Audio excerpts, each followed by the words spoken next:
My name is Sarah and I'm Assistant Vice President for Student Affairs, and that means many things on this campus. Student Affairs includes all of our programs, student activities, and housing, and all that stuff. But some of the things that I work with the most individually are students with disabilities who need accommodations and need extra assistance. And so Ellen asked me just to share a little bit about what ADA is, what that means for us in our classrooms, as far as policy and compliance, because that's one piece of it that we have to keep in mind, and that's part of my job, is making sure that we're remaining compliant with our practice as far as helping our students with disabilities. So this morning I'm going to share with you a little bit about just a basic to make sure we're all on the same page about what the law is as far as what ADA means and what that actually means for us. I want to talk a little bit about our accommodation process here at Midway, how students go from needing accommodations to receiving accommodations, and then just some quick do's and don'ts for your end as far as helping us make sure that we're following our process and remaining compliant. So to get started, the Americans with Disabilities Act, which is what is most commonly known as ADA, and that was passed in 1990, and that applies mostly to public entities, and it prevents discrimination and guarantees that people with disabilities have equal access to public goods. So it doesn't mean that they have to receive an A just because they have a disability, but it means they have to have the same opportunities that a student who doesn't have either a physical or other disability would have. Another law that really pertains to us is Section 504 of the Rehabilitation Act of 1973. So this has been around a lot longer. This applies to anyone who receives federal funds, which is obviously Midway, with federal financial aid. And this says that no qualified individual with a disability should, based solely on their disability, be prevented from participating in anything else. So basically, if a student who doesn't have a disability can do it, we need to do whatever we can to allow a student who does have a disability to have the same access. That doesn't mean we have to tear down walls and to totally redo our whole curriculum around one student with disabilities. There are reasonable accommodations we have to make, though, to allow them to have the same opportunity that other students have. And this applies to students with physical limitations. We have a couple of those on our campus, students who have some sort of physical disability or limitation. It applies to students with learning differences, so that things like dyslexia or reading or math sorts of disabilities. It applies to those. But it also applies to students with emotional or psychological disabilities like ADD, ADHD, PTSD, anxiety, which is for the most of our students who receive accommodations, they fall in that last category almost exclusively. We've got a couple in each of the others, but primarily we see when I'm working with students with accommodations, it's a lot of ADD, ADHD, and a lot of testing anxiety. So that's where our students fall. Why this matters, you all know this, but just a good reminder. Some studies, I did a research project, I'm working on a PhD, and I did a research project on this in the spring. What I found was that most studies indicate that there's anywhere from a third to a half of the college population has some form of mental health related incident while they're in college, which can sometimes springboard into anxiety and things like that that then show up in the classroom that require accommodation. The National Center for Educational Statistics tells us that 11% of college students report having a disability. And the Association of College and University Counseling Center Directors, they did a survey, and their most recent one that was published was in 2015. And they stated, and this is all of them across the country, that 47% of the people they see in their centers present with anxiety, 40% with depression, 9% with learning disabilities, and 9% with ADD or ADHD. Yes, I'm just curious if you know whether that's self-reported anxiety or diagnosed anxiety. I'd have to go back and look at the study. I think that that's, if I remember correctly, that's what their initial, this is why I'm coming to you, is. I'd have to go back, though, and read the study, because it's been a little while since I read it. But that's kind of what they outlined as far as the presenting things that they were treating students for in their centers. So a couple of studies, just so you know, I feel like you're faculty, so you enjoy this stuff, right? But Vogel and Edelman did this study in 1992, and they compared college students that have learning disabilities that sought out accommodations and controlled for all the variables of things like their educational background, the ACT scores, and all of that, and compared them to students who didn't have learning disabilities and tracked them over time, and found that students who had learning disabilities who sought accommodations had the same, there was really no difference between them and their peers. That they had a slightly higher GPA, but not really significantly. The students with the learning disabilities had a higher GPA. There was really no difference in their like 6-year graduation rate. They had a slightly lower average course load, which means they typically took an extra semester or so to graduate. But primarily, there's really no difference when the students receive the accommodations that they need and seek the help that they need.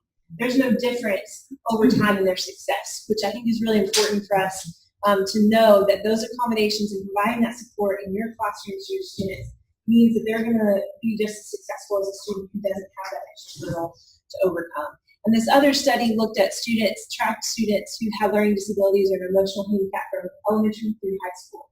And what they found was that for students with learning disabilities, their perceived competence was one of the most significant predictors in their success, which is where accommodations really are helpful, because that helps them to gain that confidence that I can do this, and then helps them to feel like, okay, I can do this, and that helps them be successful further down the road. So those small wins early on are really important.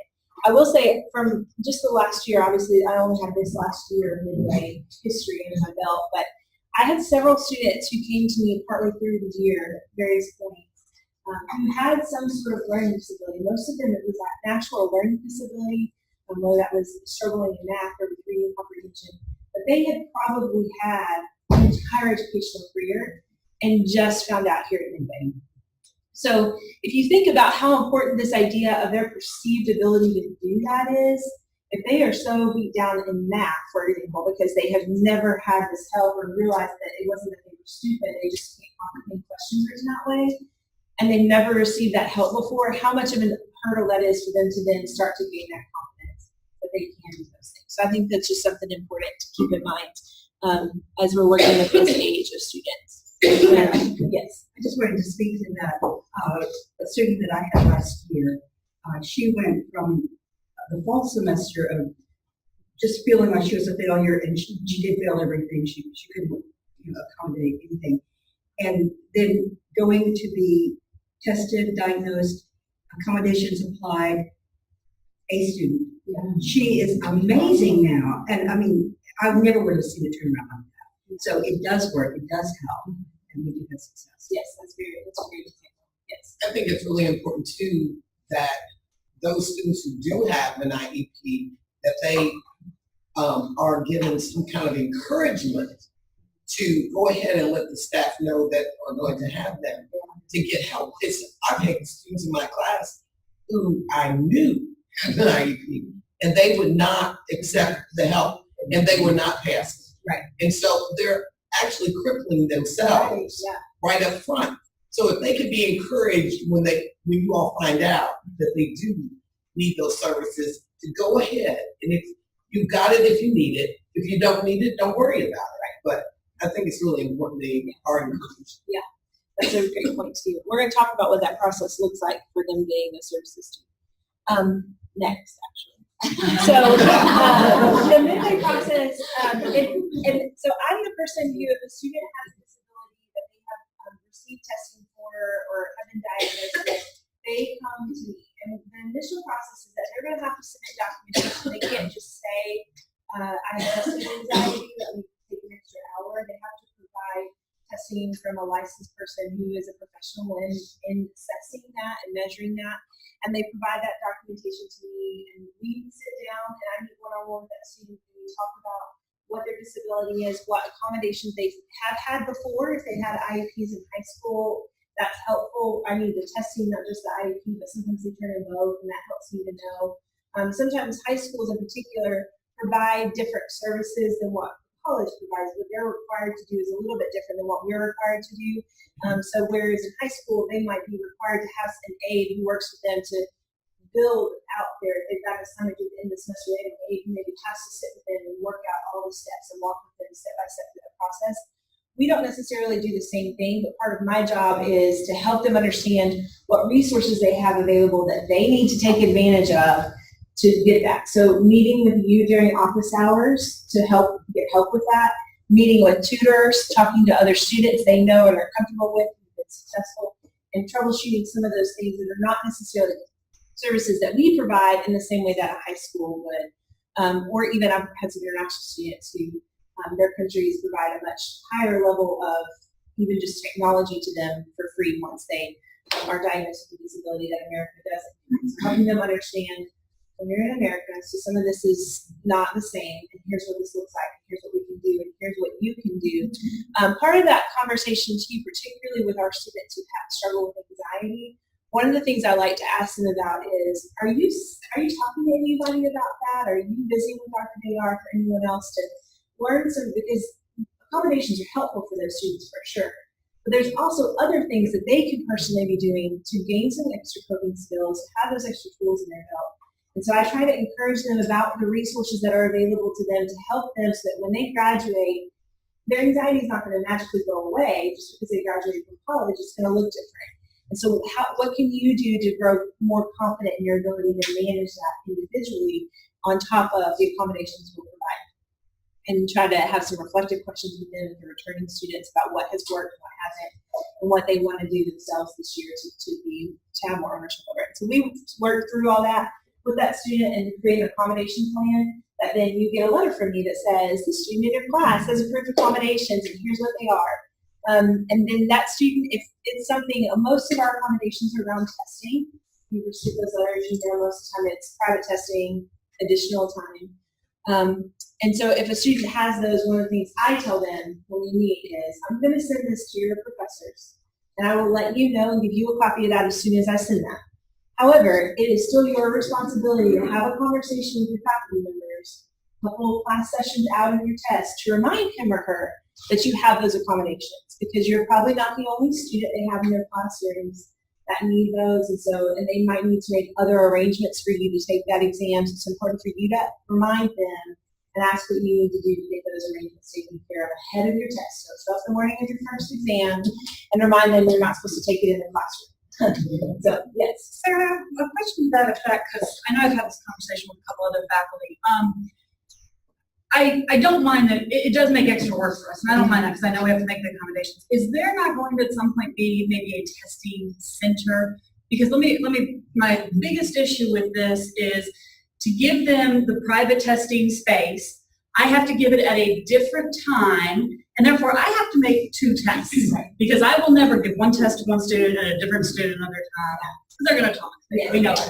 So the easiest solution is to have like a testing office or center that I can send them to that space at the same time my students are taking the NC one and say, Natasha does have, she's moved some of her office around in the library to make what was her office will be a more private testing location. So what I've told faculty before is you've got a couple of options for those tests. You can give it at a totally different time, park it in your office when you're in office hours, and you give them a different test to do that. If you have access to a conference room, maybe off the dean's suite, that you have the ability to have an administrative assistant proctoring while you're giving the same exam there in a private location, that's an option. Or Natasha does have the ability to do that too, which may or may not be available at the same time. The issue with that, though, that I don't know if we'll ever get around the same time, is potentially most of the students we have who need private testing also need extra time. And so if they need 2 hours on a 1-hour exam, but they have a class immediately after yours, they're never going to be able to take your test at that time. And that's what will always be a little tricky. Eventually, I would love to see us have a more robust offering for that, because our campus grows with a lot of have to, because we're going to continue to see that number increase. But Natasha has added some space up there to be a little bit more private for that. When I was at UK, what they actually did, we would have to turn in our tests when our tests were going to be, and they would schedule when the student was to come and take the test over there, because it got to be, if I had a class of 25 people, it was guaranteed I had at least 3 that needed a private area. But it's really difficult when you've got a class of 35 and it's only one of you, and you've got 3 people that need to be somewhere else, and you don't have the folks to monitor that. I thought maybe Natasha could get some students who could, a student can proctor unless they got a question, but that would be a whole lot easier, and professors will feel more comfortable, because you can't put a student somewhere, or you can put a student in a room by themselves. You don't know what they're in there doing. They have other notes to have a good time while you're proctoring the rest of the class. That's true. Allison had issues last year too, because there was no space in our part of the world that wasn't public domain. Right. And along with Well, then to be. Yeah, and to be 40 mindful- students, I had 3. And even if you have the space, it's not necessarily fair, because we have a little space outside our office, and I could say to Edie or Gina, hey, I'm sticking a student out here. It's not fair for me to ask them either, can you watch them and make sure they aren't pulling out their notes and pulling out their cell phone? And so even, yeah, and so just having I came from a university that had a testing center, and that's what we did. And it was, the issue with the extra time, the student had to take it during class time. They could either flow from the previous hour into that hour, they could go that one or the other. And in fact, we were just accommodating. If the student came and said, I just left such and such tests at extra time, but there was always a space, it was always monitored. Yeah, and I think as we grow, that's something we're going to have to continue to explore. It is hard because it's one person on my end too managing all 50 students that have disabilities. So I totally understand. I don't want to negate the issues on your end. I think that's going to be a growing problem for us to have to figure out as we go through this students. I was going to say too, it's maybe, I don't know if we even look at what say with counseling center, that's a possibility. We work together on this a lot, maybe that's a way, if you get one of the students who could go there and monitor. But developing 2 different tests could be very problematic because you could point that as the second test being discriminatory. I understand, and that's why they have to take it at the same time, but at the same time, I guarantee you, because I've had this happen in multiple classes, if you don't give 2 tests, they are going and telling their friends everything on that. Still be, they still look, there's more people that haven't been shown to be lives with each other. And if they're testing the same thing, that's more problematic. But that's why I think it has to be at the same time, and you get around all of the issues if they're taking it. Well, but if you do 2 tests, basically what you do is you take the same questions from test A, rearrange them on test B. That way you don't run into that. Right. Same question. Yes. Natasha will, you never know in advance, she will schedule with the student when they come, you send her a copy of the test and so forth. I mean, now, she can't handle everybody, but she worked really well with me last year. She did her resources in the application. So I can look into that. Yeah, let's talk about that later. Yeah. And I'll talk to Natasha too about seeing, because I know that she did just move so that her office now, her old office, will now be a testing room, and then they can close the door and have some things like that. So that is the area that we know we're going to have to continue to expand how we're doing that. But there's also budget constraints and personnel constraints for both ends. So, but that's kind of our process of how they get those things. Students do have to request their accommodations every year. So they will meet with me to go over that plan, to reflect on their last year every fall or every annually. I also check in with them twice throughout the semester, halfway through and then at the end, to ask how things are going, how accommodating the faculty have been of their accommodations, if they've had any issues, if there's anything else that they need, how their semesters are going, and check in with them twice throughout both semesters, and meet with them in person every year. So that there is follow-up continually on our end. And I do have some students who come in and talk to me often about their needs and what's going on with them, and others who are pretty autonomous and just know I just need this extra space or I need this extra time, and some who need it for all their classes and some who get it for all their classes but only use it in a couple. And so but I give students kind of flexibility. If you don't feel like, if you're really good at math and you can take that test in an hour and it doesn't stress you out, you don't have to use that accommodation in that class, but it's available for you if you do. But just make sure you're working with the professor, because it is an issue for them to schedule and figure out. So the other thing, the last piece that I have is just a couple of reminders as far as do's and don'ts. If a student comes to you and says that they need accommodations, they had an IEP in high school, and they want that in your class, please direct them to me. You've not heard from me about that student. I know that you want to be very helpful, and what makes Midway great is how much our professors care about our students. But please do not give them accommodations that are not approved through our office. We have to make sure that we're remaining compliant, that we're being equitable with what we're providing, that we've gotten documentation to support that the student needs that. I get requests from the state to verify students' disabilities if they receive disability benefits or applying for that. And so I need to have records to be able to provide accurate information, and we need to be sure that we're being equitable. So we can't have one professor who's just really nice and gracious that allows extra time without the appropriate documentation, and one professor who doesn't. Or if a student has the same request, but neither one have documentation, and I tell them no, and you tell them yes, then that creates a compliance issue. So if you have not received direction that the student has accommodations on file, please do not provide them. They're not being mean by telling them no, just direct them to me, and I'll walk them through the process. We have, Gina is able to do a good number of assessments, so a lot of our students who've come in over the last year who feel like they need it, but don't have any of that testing, we can direct to her. We also have some resources in the community that we can refer students to as well. So please do direct them to me first. And if you have any questions about how to work that, yes. I can finish. Okay. Well, it's kind of a different point, but. No, what I want to ask you is, because students have come to me, and I have asked, just out of curiosity, is this self-reported or is it documented? And some students tell me, no, it's not documented. But you're saying when they come to you, it really has to be. Mm-hmm. So,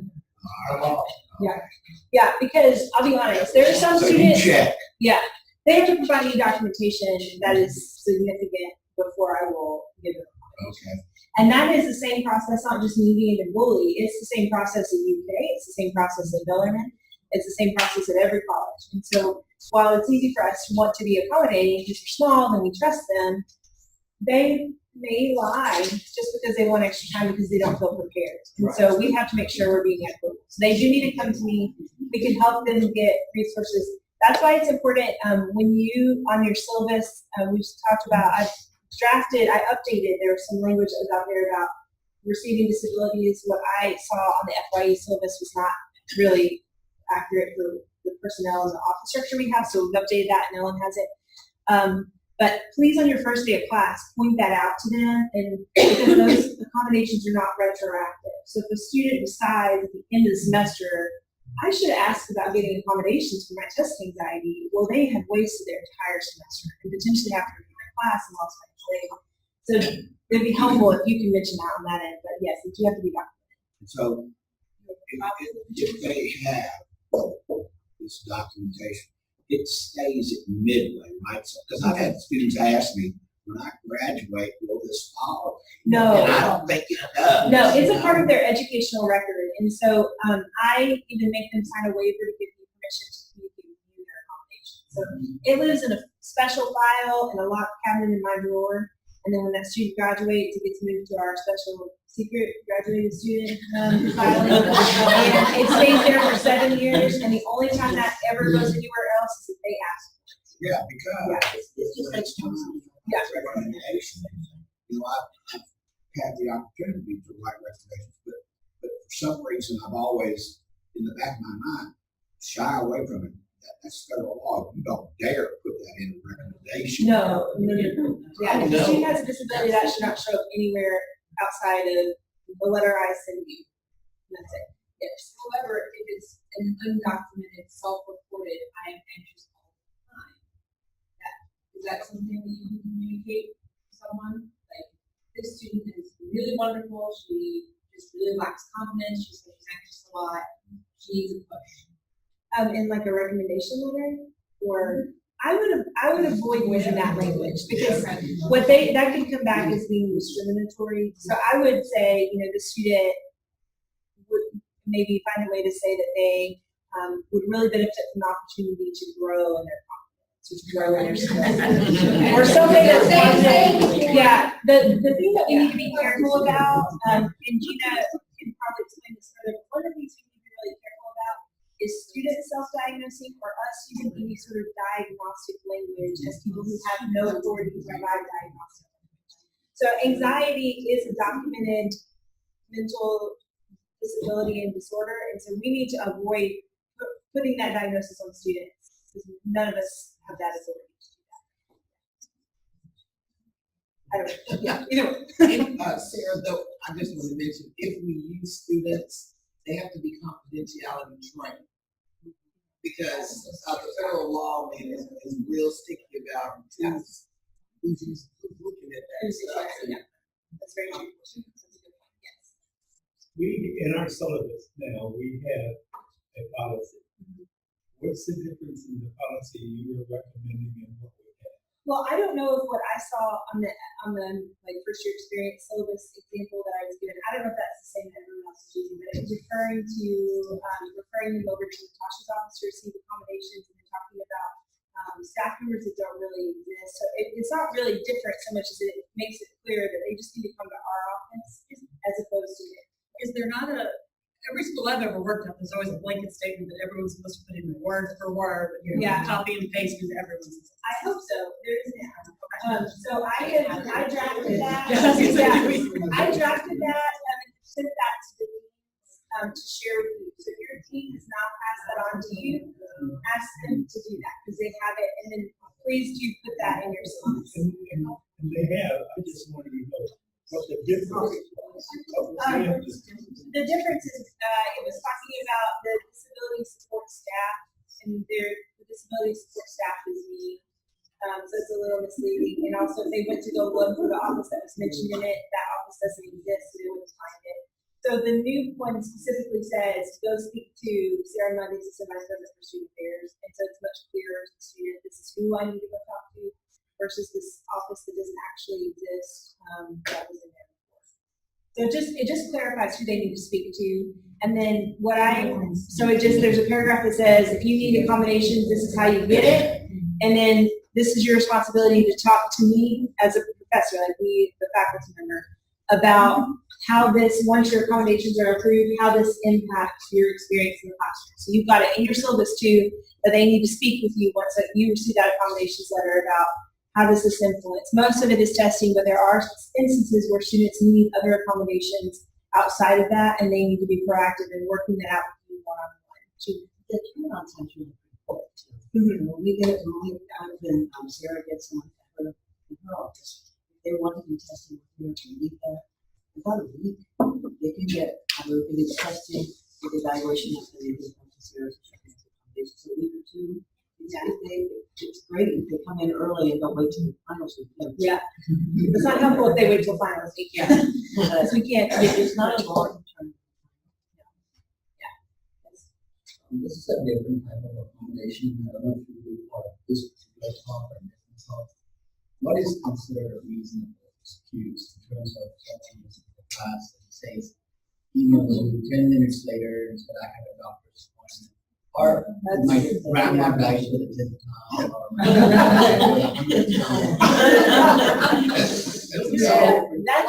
see that. I mean, this happens. Oh, yeah. Everyone turns around right away before the test is over. Oh, Yeah, that what is considered a reasonable?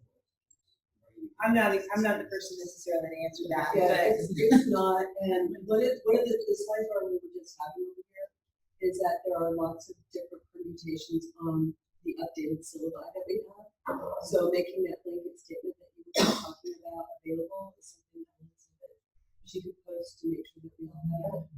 But in terms of our rules for when students miss, my understanding, you guys help me out on this, my understanding is that it's up to the professor to state in the syllabus what the consequences are for missed tests. And I know that even for plagiarism, we have to say in our syllabi what the consequence will be if somebody plagiarizes in our class. Do I have that right?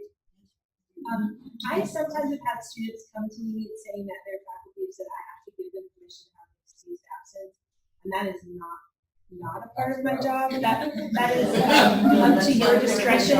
The only reason that you might hear that from me is if I'm aware of a student being hospitalized, or they contact me and say my mom died and I went home, then we will offer to contact their faculty and just let you know that they're going to be absent.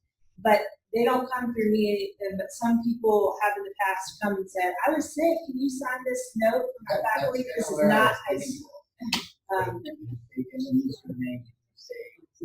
Like, that's not allowed. No, It's not if allowed. they say that Sarah might give them permission to miss class, that's not true. They're using my name. Okay, because I had this problem. Is I had a student who had accommodations, so I made arrangements to give her her test, and she didn't show up. So then she, I didn't have another option but to say, if you want to take this test, you have to take it with the class. So am I violating her rights? Because my other option would have been to give her a 0, which I would have done for anybody else who had missed that test. Right, well, and if you are concerned made those accommodations and she doesn't show up, you have given her the opportunity to discuss, which is all that we're required to do. So you don't have to bend over backwards, track that student down and set in a residence hall. I do call her. Yeah, yeah, you could give her a year of that, especially if you have documentation. I would always follow up with an email to say, just confirm, this is when your test is gonna be, so you got it, and then if they don't show up and communicate with you, then that's it on them. But just general, I'm sick, my grandma died again. I think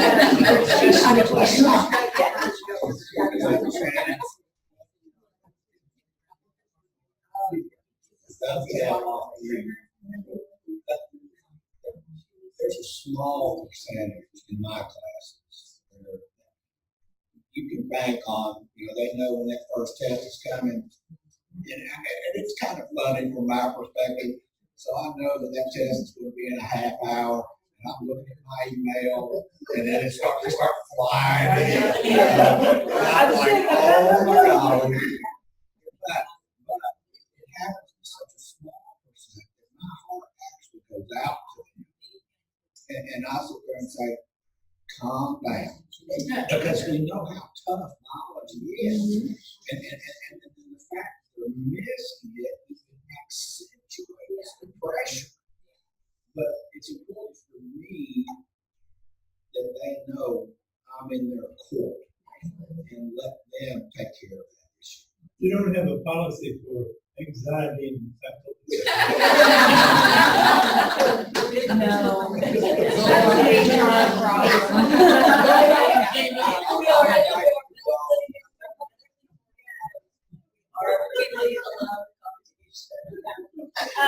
So just a couple of more things. These are great questions though. Again, do make arrangements. We've already talked about that for the testing. And if you see a student who's struggling, who doesn't have accommodations, reach out to them. Don't tell them, hey, do you have a disability? I would avoid that. But do reach out to them and ask, what's going on? It seems like you're struggling in this class, or do you have questions? Kind of gauge where they're at, and then point them to resources. Direct them to me, Natasha, to Gina, for resources based on that conversation. But if you notice that someone is really struggling, this is where those midterm reports to Natasha's office are really helpful. It allows us to try to grab them before it is too late. Because what I hate, and I'm sure that this probably happens, is that I hate for a student who has a disability, who just never has been diagnosed with it, or never sought out help because they didn't know, or a lot of ones who just got diagnosed this last year in college come from low-income families, and so they maybe didn't have the same resources that maybe upper-income students do. I would hate for them to flunk out of Midway because they just didn't know what they needed to do, and I think it's easy for us to forget that sometimes because we're in this world. We know, like, if you're struggling, just ask for help. Like, there's all this help. But if they're a first-generation student, or they don't know the questions they don't know, and so you guys are often the first really front line in finding where those students are struggling. So please do point them in the right direction. And if you aren't sure about how to have that conversation, I'm glad to help you with that. Sarah, Yes. this doesn't apply to online.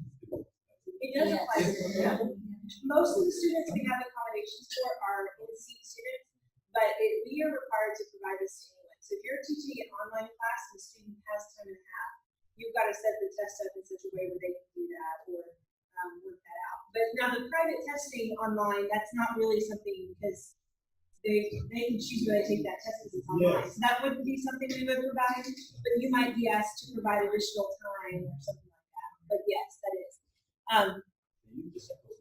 Yeah, this is, and some professors set set it up that way, and some set it up where an exam is within, like, you only have an hour to take it.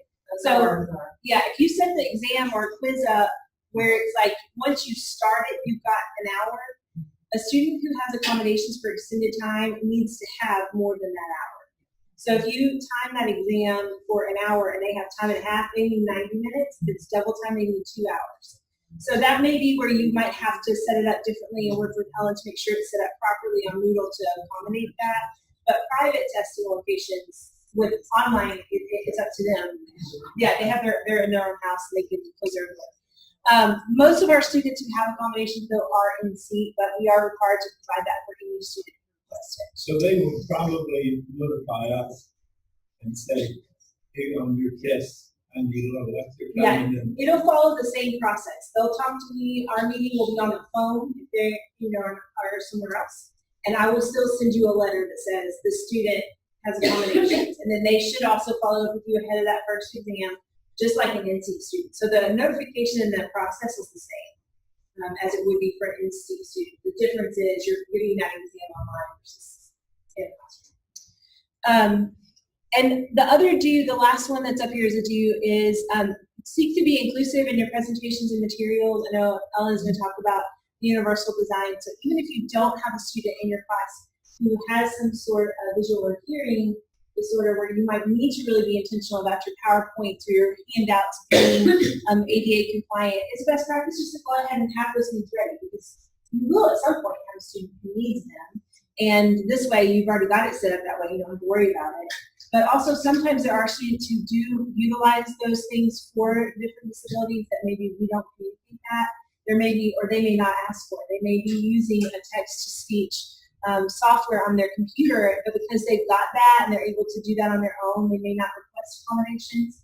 But if our things are not set up where they work with that software, then we're unknowingly kind of not helping that student. I mean, granted, they should let us know so we can let you know, but if you go ahead and set things up in such a way where it is designed to work with that, then it's a non-issue for our students. I had a student in an online class who approached me for the middle of the semester and said that she was ADHD and she was looking for some accommodations and testing. And I didn't know to send her to you. But what would you do in that situation? I mean, now I know that I would send her to you, but would you be able to go back and allow her extra time if she qualified for tests that she's already taken? Yeah, it would follow the same accommodation process. So that student came to me, she would still have to provide the same documentation. We would have the same conversation. It would just be via phone or Skype or something like that. And I would send you the same letter as a pregnancy student. Accommodations are not, what I tell them is they are not retroactive. And so they get them from the point at which it's approved forward. If you want to be gracious and allow them to retake that, that is up to your classroom management. But the accommodations are from the point forward, and our policy states they are not retroactive, which is why it's so important to really try to get them to understand if they have ADHD and they need extra time on exams, they need to ask in August for that. If a student is ESL, I mean, that's not a disability, but it is a disadvantage sometimes. That's what my presentation is gonna talk about. Okay, right. Yeah. Some quick don'ts, things that we have already talked about. Please don't share. So if you said you could be gracious and do it for a student because of, wouldn't then I be discriminating also because it just made it unequal? Yeah, sure. Give I us don't like think that, that so nobody else it can. would fall under discrimination, but interesting. That's up to you. I wouldn't worry about that on this discrimination process. I don't know. You would need to go back. No, she's saying to the other students that you're giving the, if you did it retroactively, you're giving the other student, the disadvantaged student, Yeah, a double that's shot at not something. protected by law. I'm sure. I wouldn't worry about that. Personally, I wouldn't do it because if you've got it in the syllabus, you're making them aware of it. You talk about it, and you'll have at least for additional students. They know, and they, so I personally, or my class, I would not be retroactive in it. But I don't don't think you have to worry about being discriminatory towards the other students. That's not protected. They're not protected by law. If they didn't study, they didn't study. So, some other adults, and you all know this, I think, but just as a friendly reminder, please don't share with anyone else the student has a disability. So, if you're in class and you're talking about an exam, and Don't answer the phone.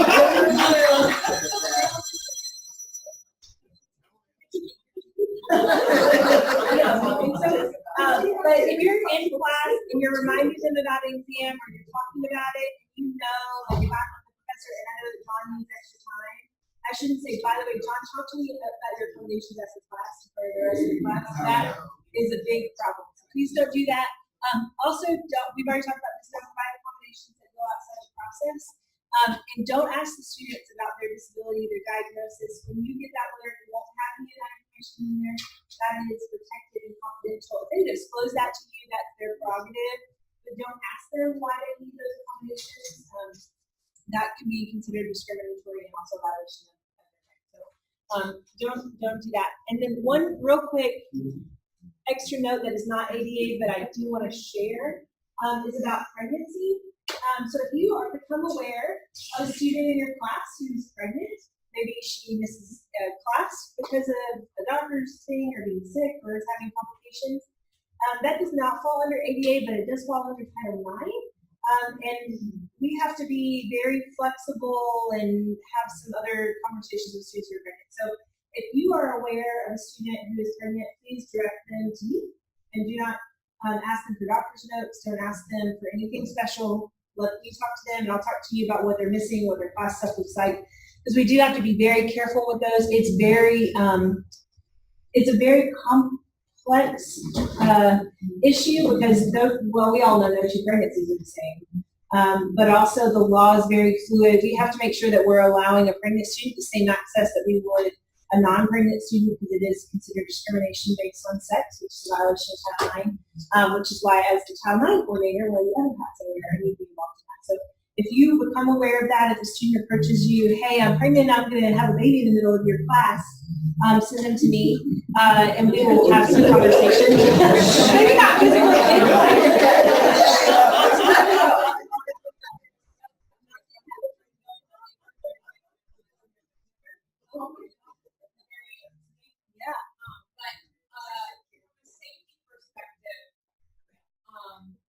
biology labs. I kind of say beginning of lab, if you want to tell me if you're pregnant, that's fine, because you might be concerned about lots of the chemicals that agents we're using in here. I'm not going to ask you if you're pregnant, but it would be important for us as instructors to know if you had a pregnancy right in class. What I would handle with that, what we have to be careful about is, we see that from a safety perspective in biology or in chemistry or even working with horses. There's obviously safety concerns that we see with an individual who's pregnant. But the decision for what they do while they're pregnant is up to that person and their physician. So we can't make safety decisions for them, which is why I would recommend at the beginning of, if you've got a class where you think, if someone were pregnant, this could be a problem, that you disclose what could be potential physical harms up front to everyone, and then let them self-disclose. So an example might be if I were an inclined student and I were pregnant and you know, as a professor, I might be concerned about being around for 3 years, probably huge force. And the physical danger of that, they're huge, right? 300 pounds,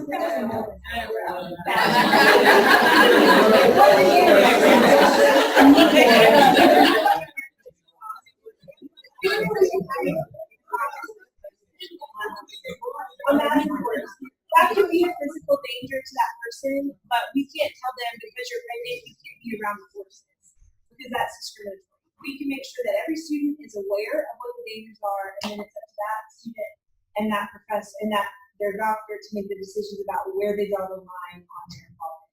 Which is why it's important. On my end, I have to have the conversations with them about that, which is why I will meet with them first, and then I will talk to all their faculty about what the potential implications are, what issues you see in your class are, and then I talk to the lawyer about all those things, and then meet with the student again to say, okay, here's what, and then work with them to develop reasonable accommodation. In every situation we have with parents, student is involved in consulting with our attorney. So this is why it's important for them to come to me, and not to be done.